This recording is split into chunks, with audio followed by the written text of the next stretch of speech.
Have you ever been to a wedding where something felt wrong? Not the obvious kind of wrong. Not someone spilling wine on a dress or a speech going too long. I mean the quiet kind of wrong. The kind that starts with a single sentence, and suddenly the entire room feels different. Because that's exactly what happened at my sister's wedding. Before we continue, please hit the like button, subscribe to the channel, and turn on the notification bell for updates. And it started with 7 words. She's not on the guest list. Those words weren't directed at me. They were directed at my 9-year-old daughter. Now here's the strange part. When my sister said it, I didn't argue. I didn't get angry. I didn't even raise my voice. I said nothing. But a few seconds later, the wedding planner checked his clipboard, read one name out loud, and my sister's smile completely disappeared. And in that moment, everyone realized something was very wrong. But to understand why that moment mattered, you have to understand the people involved. My name is Emily Carter. I'm 34 years old. I work as an accountant. I'm a single mom, and I've spent most of my life being what my family calls the responsible one. The calm one.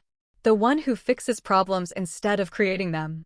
My younger sister Rachel, on the other hand, has always been different. Rachel is 29. Confident. Charismatic. The kind of person who walks into a room and instantly becomes the center of attention. Growing up, people used to joke that Rachel could convince anyone of anything.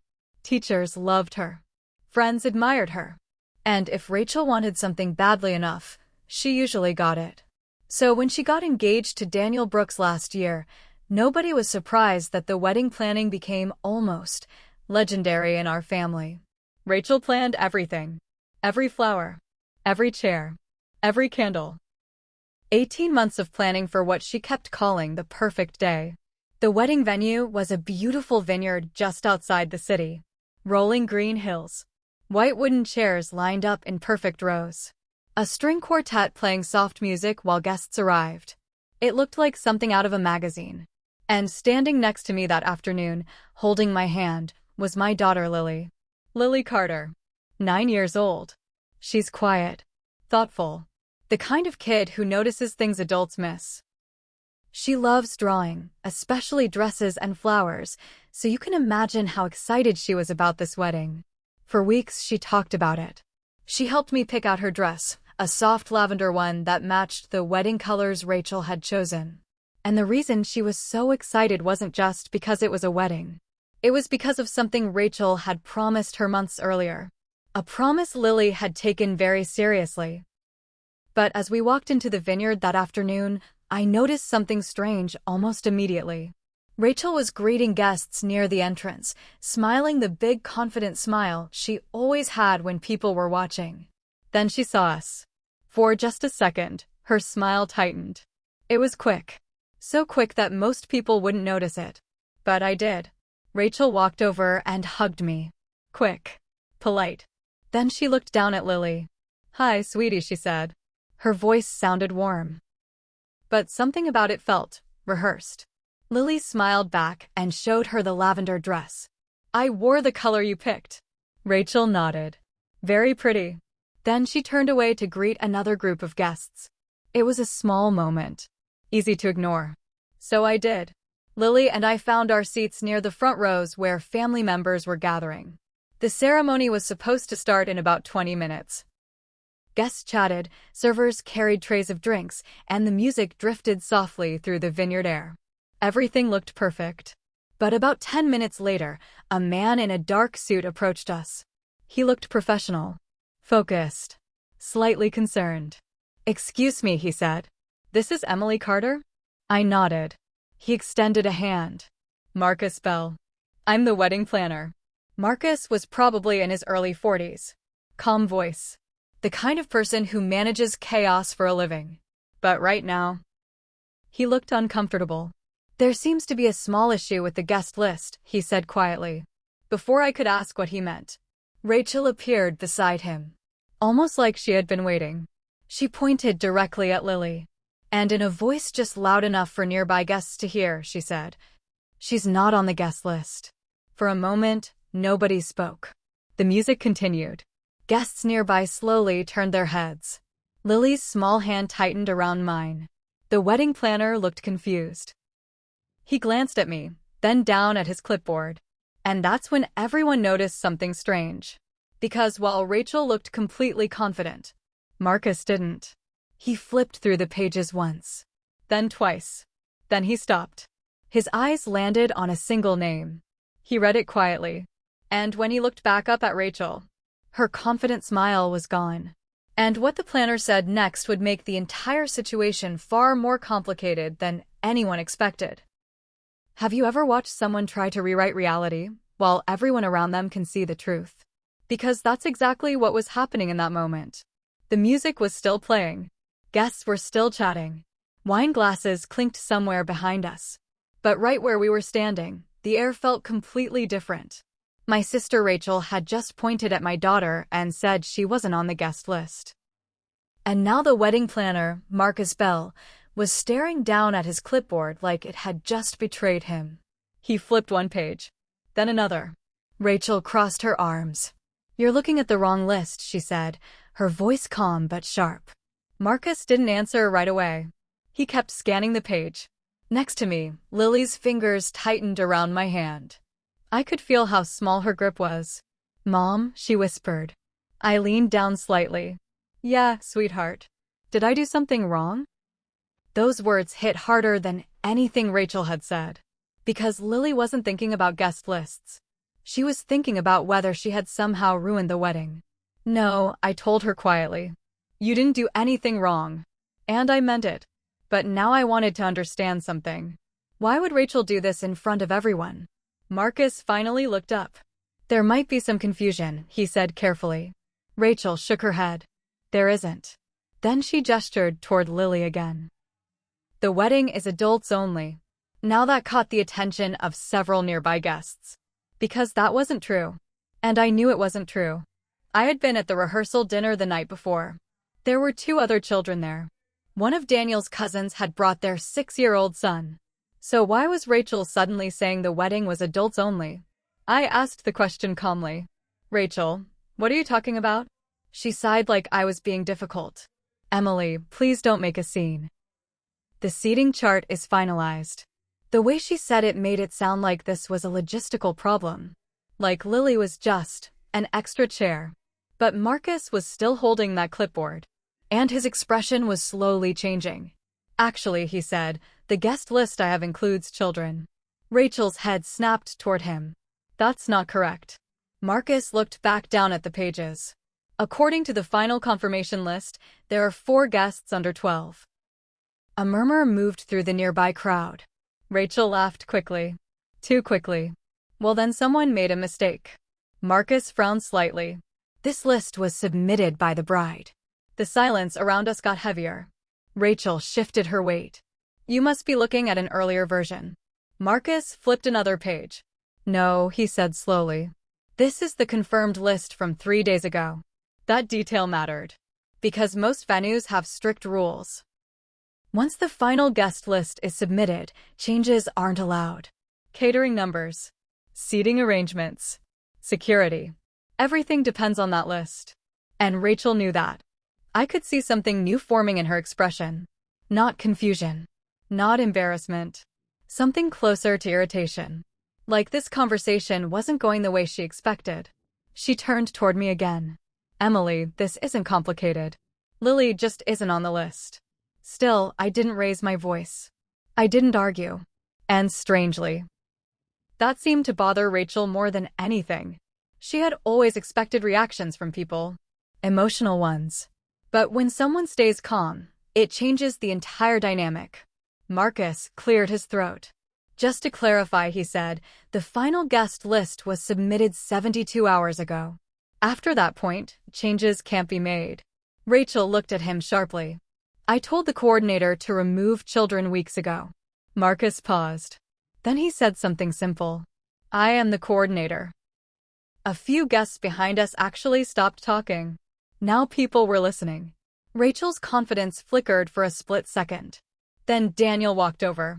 Daniel Brooks was 32. Tall, relaxed personality. The kind of guy who usually avoided conflict. But now he looked genuinely confused. "What's going on?" he asked. Rachel immediately answered. "Nothing. Just a guest list mix-up." But Daniel glanced down at Lily, then back at Marcus. "What's the issue?" Marcus spoke carefully. "There seems to be a disagreement about whether Lily Carter is on the final guest list." Daniel blinked. Then he said something that surprised me. "Why wouldn't she be?" Rachel stiffened. "Because we agreed on a certain aesthetic." That word hung in the air. Aesthetic. Daniel frowned slightly. "She's 9. Rachel lowered her voice, but the tension in it was obvious. "I just want the ceremony to look elegant." Several nearby relatives shifted uncomfortably. Because suddenly this didn't sound like a logistical mistake. It sounded like something else. Meanwhile, Marcus was still holding the clipboard. And now he flipped one more page. "There is something else here," he said. Rachel's eyes moved to the paper instantly. "What?" Marcus tilted the clipboard slightly. "There's a note attached to Lily's name." Rachel spoke quickly. "That's obviously wrong." But Marcus kept reading. And the more he read, the more puzzled his expression became. "Actually, this note specifies seating placement." Now Daniel leaned closer. "What kind of seating placement?" Marcus looked up, then said something none of us expected. "It says Lily Carter has a reserved seat." Rachel opened her mouth. But Marcus wasn't finished. He glanced back down at the handwriting. Then he added quietly, "Front row." The whispering around us grew louder. Daniel stared at Rachel. Why would Lily have a front row seat? Rachel looked like she was trying to calculate something. Trying to figure out how this situation had slipped out of her control. But Marcus was still reading the note. And suddenly his expression changed again. Because there was one more line written under Lily's name. One line that would explain everything. And when he read it out loud, the entire wedding was about to take a very uncomfortable turn. Why would a bride reserve a front row seat for someone she just tried to remove from the wedding? That was the question hanging in the air. Marcus, the wedding planner, was still looking down at the clipboard. Rachel was staring at him like she wished she could snatch the paper out of his hands. And Daniel had gone completely still beside her. Meanwhile, the quiet whispering from nearby guests was getting louder. People love weddings. But they love unexpected drama at weddings even more. Marcus cleared his throat. "There's actually a second note here," he said slowly. Rachel spoke immediately. "That must be an old version." But Marcus shook his head. "This is the confirmed version. The one submitted with the final signatures." He tapped the paper gently. "Your signature is here." Rachel didn't look down. She kept staring straight ahead. I noticed something interesting then. For the first time since this started, Rachel looked nervous. Not embarrassed. Nervous. Daniel leaned closer to Marcus. "What does the note say?" Marcus hesitated for half a second, clearly aware that this conversation was now happening in front of half the wedding guests. But the question had already been asked. He read it. "Reserved seat for Lily Carter, front row." He paused, then finished the sentence. "Special moment during ceremony." The words seemed to echo. "Special moment during ceremony." Daniel looked at Rachel. "Rachel, what does that mean?"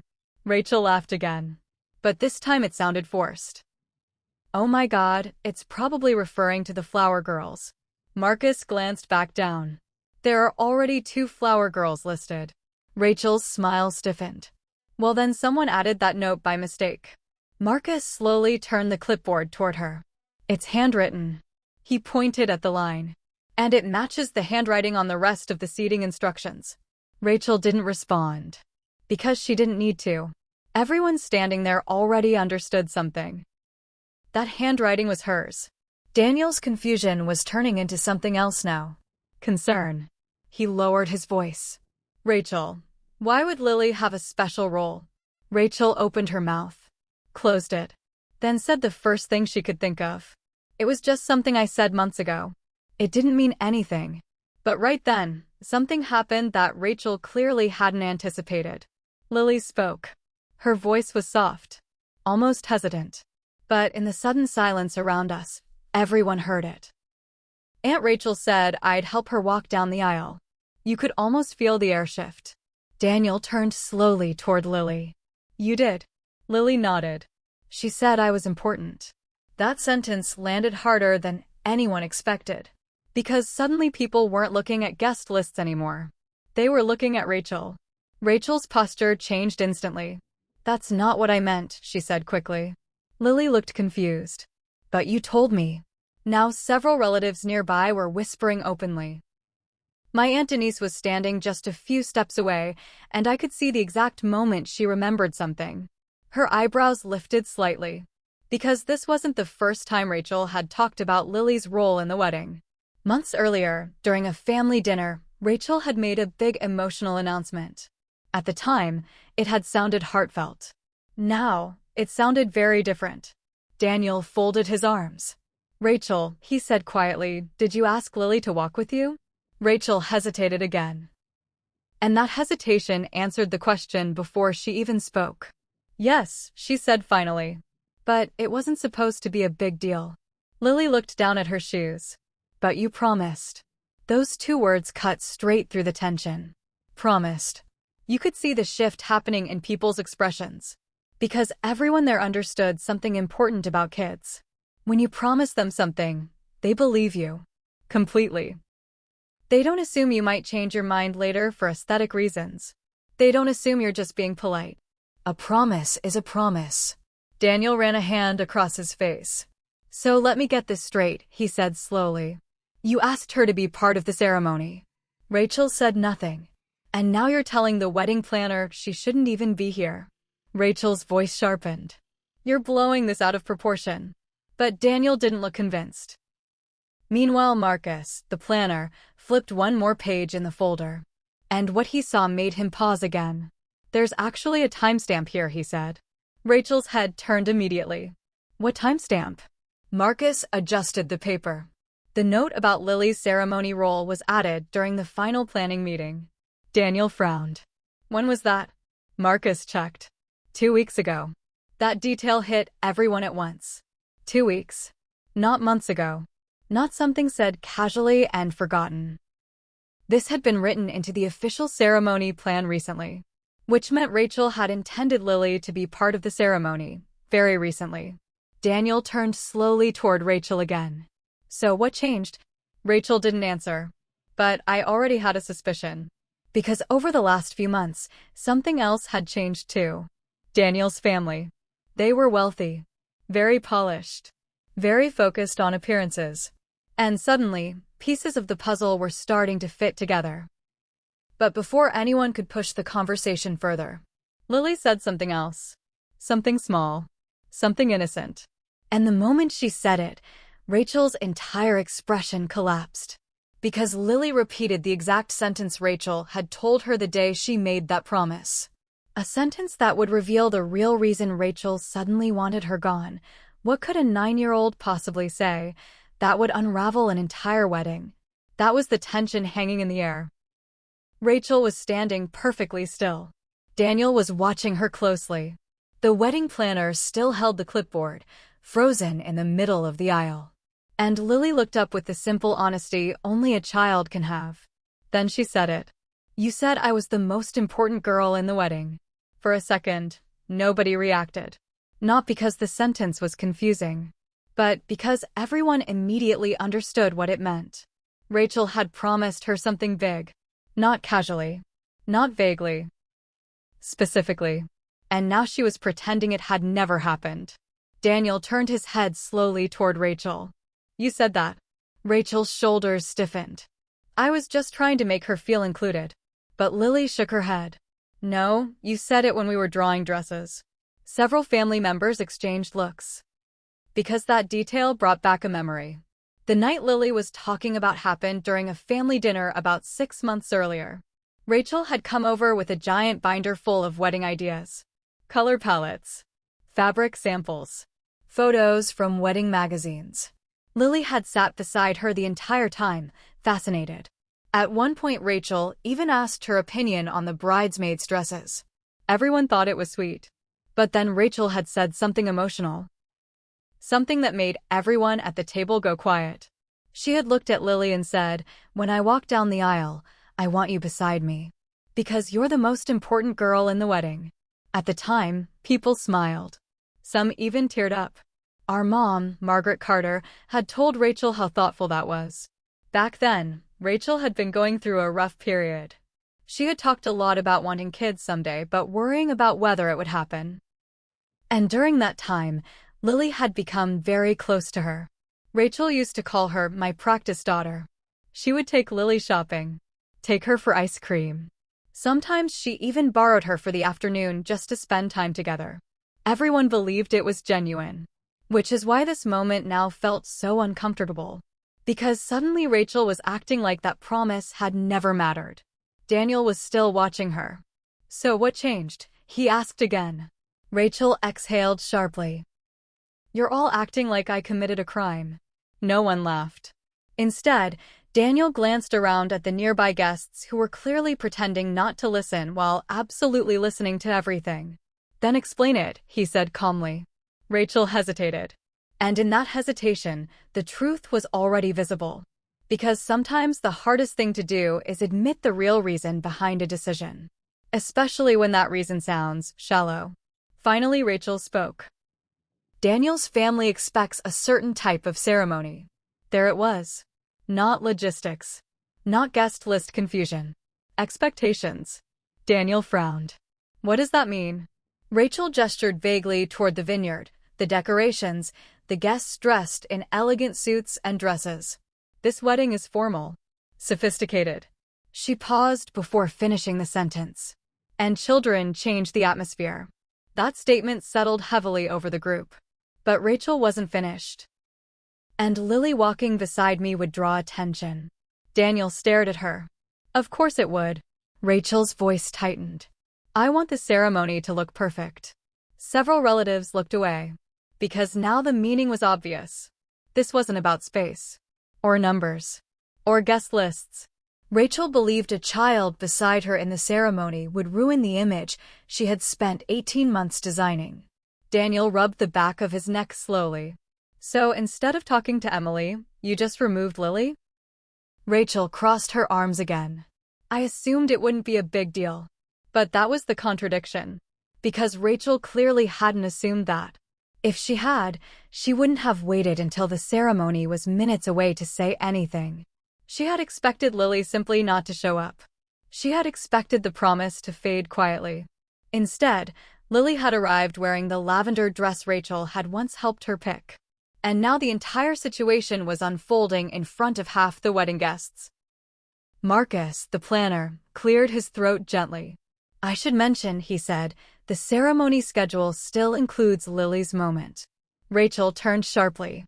"What moment?" Marcus flipped back to the ceremony timeline. "It says here that when the bride reaches the start of the aisle, Lily joins her and walks the final section together." That line made several guests gasp softly. Because suddenly the picture was clear. Rachel hadn't originally planned for Lily to just sit in the front row. She had planned for her to be part of the most important moment of the entire ceremony. Daniel looked at Rachel again. "You planned that 2 weeks ago." Rachel said nothing. Because the timestamp on the planner's document had already proven it. Which meant something had changed very recently. Something strong enough to make Rachel completely reverse course, without telling anyone. And now everyone standing there wanted to know the same thing. "What happened 2 weeks ago?" I finally spoke. My voice was calm. "If Lily isn't welcome," I said, "we'll leave." The sentence wasn't angry. It wasn't dramatic. But it cut through the tension instantly. Because suddenly the situation had a consequence. Rachel looked like she was about to agree. Like letting us leave would solve the entire problem. But before she could say a word, Daniel stepped forward. And what he said next changed the direction of the entire wedding. "No," he said firmly. Then he turned to Marcus. "Lily stays."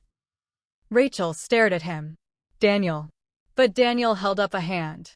And for the first time all afternoon, his voice carried a clear edge. "I want to understand something first." Then he looked directly at Rachel and asked a question that made her face lose the last bit of confidence she had left. "What happened 2 weeks ago?" Because whatever had changed Rachel's mind, it was about to come out in front of everyone. And once it did, the wedding might not continue the way anyone expected. What happened 2 weeks ago? That was the question Daniel had just asked. And the way he asked it made something very clear. He wasn't letting this go. Not quietly. Not quickly.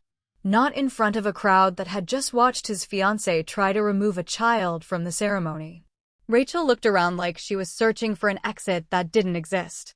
Guests nearby had stopped pretending not to listen. Conversations had faded. Even the string quartet seemed quieter somehow, their music drifting awkwardly through the tension. Daniel repeated the question. What happened 2 weeks ago, Rachel? Rachel forced a breath through her nose. Nothing happened. But Daniel didn't move. The calm tone in his voice stayed exactly the same. 2 weeks ago you wrote Lily into the ceremony. He gestured toward Marcus's clipboard. And today you're trying to erase her from the guest list. He paused. So something clearly happened. Rachel glanced toward Daniel's parents, who were standing a short distance away. They were well-dressed, polished, watching carefully. That glance didn't go unnoticed. Daniel followed it. And suddenly, the missing piece started falling into place. Is this about my parents? He asked. Rachel immediately shook her head. No. But it wasn't convincing. Daniel looked over at his mother and father briefly, then back at Rachel. They didn't want children in the ceremony? Rachel hesitated again. And sometimes silence answers a question louder than words. Daniel let out a slow breath. You changed the plan because you thought Lily would make the ceremony look less elegant? Rachel's voice dropped. You don't understand how these events work. That sentence landed badly. Because the implication was obvious. Emily and Lily didn't fit the image Rachel believed Daniel's family expected. Daniel looked stunned. You promised her something. Rachel's patience snapped. I promised a lot of things during planning. Not all of them have to happen. That was the moment the atmosphere truly shifted. Because until then, this had still felt like an awkward family misunderstanding. But that sentence revealed something deeper. And Daniel clearly heard it too. You told a 9-year-old she'd walk beside you, he said slowly. She shows up excited, wearing the color you picked. And you decide the promise doesn't count anymore? Rachel looked frustrated. You're making it dramatic. And that was when Lily spoke again. Very quietly. I practiced. Daniel blinked. What? Lily looked down at her shoes. I practiced walking slow so I wouldn't mess up. That detail changed everything. Because suddenly everyone pictured the same thing. A little girl practicing how to walk down an aisle she thought she would be part of. Rachel looked uncomfortable now. But Daniel's expression hardened in a way I hadn't seen before. He crouched down beside Lily. Hey, he said gently. Lily looked up at him. Do you still want to walk down the aisle? She nodded slowly. Yes. Daniel stood back up. Then he looked at Marcus. Is there any reason she can't still do that? Marcus glanced between Rachel and Daniel carefully. From a planning perspective, no. Then he added something important. The ceremony timeline already includes it. Daniel nodded once. Then he turned back toward Rachel. Well, Rachel looked trapped. Because now this wasn't about logistics anymore. It was about admitting the real reason she tried to change things. And everyone around us knew it. Finally, Rachel said something small. I just wanted the day to be perfect. Daniel answered immediately. A perfect day doesn't start by humiliating a kid. That sentence hung in the air. Rachel looked around at the guests watching. For the first time that afternoon, her confidence was completely gone. Then she looked down at Lily. I'm sorry, she said quietly. It wasn't a dramatic apology. No big speech. Just 2 simple words. Lily nodded like she accepted it, the way kids sometimes do when they just want things to feel normal again. Marcus cleared his throat. Well, the ceremony is scheduled to begin in 5 minutes. That reminder snapped everyone back to reality. Guests slowly returned to their seats. The musicians adjusted their instruments. The quiet ripple of conversation began spreading again across the vineyard. And about 10 minutes later, the ceremony started. The music changed. Everyone stood. Rachel appeared at the start of the aisle in her white dress. For a moment, she stood alone. Then she looked toward the front row, where Lily was sitting. Rachel extended her hand. Lily hesitated for half a second. Then she stood and walked over. And together, they walked the rest of the aisle. Petals scattered lightly across the ground as Lily dropped them from her small basket. Guests smiled softly. The tension from earlier hadn't disappeared completely. But something had shifted. Because now the promise had actually been kept. And remember that moment from the beginning of this story? When the wedding planner checked the list, read one name, and Rachel's smile disappeared. That moment mattered because the truth had been written down long before the ceremony started. In Rachel's own handwriting. A reminder that sometimes the plans we try to erase end up exposing the parts of ourselves we didn't expect people to see. Now I'm curious about something. If you were in my position, standing there while your sister tried to remove your child from the wedding, would you have stayed quiet like I did? Or would you have confronted her right there in front of everyone? Because sometimes silence reveals more than arguments ever could.